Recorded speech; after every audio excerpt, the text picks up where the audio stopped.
ಅಮ್ಮ ಅವರೇ, ನಮ್ ಪೂಜಾ ಎಲ್ಲಿ ಹೋಗಿದ್ದಾಳೆ ಅಂತ ಯಾಕೆ ಯಾರು ಹೇಳ್ತಾ ಇಲ್ಲ? ಕಮಲ್ ನೋಡು, ನಾನು ಹೇಳ್ತೀನಿ ಅಮ್ಮಾಜಿ.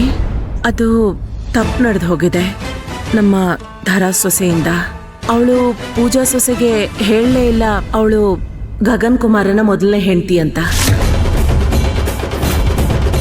ಮತ್ತೆ ನಿನ್ ಪೂಜಾ, ಅವಳು ಗಗನ್ ಕುಮಾರನ್ಗೆ 2ನೇ ಹೆಂಡತಿ.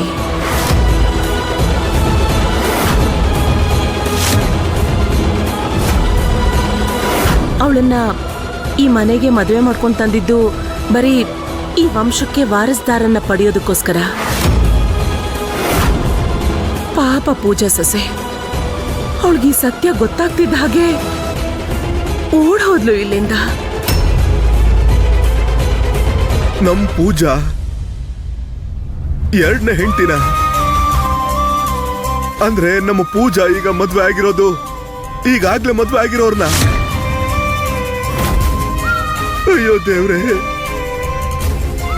ಏನ್ ಹೀಗಾಗೋಯ್ತು? ಇಷ್ಟು ದೊಡ್ಡ ವಿಷಯನ ಯಾಕೆ ಮುಚ್ಚಿಟ್ಟಿದ್ರಿ ನೀವು?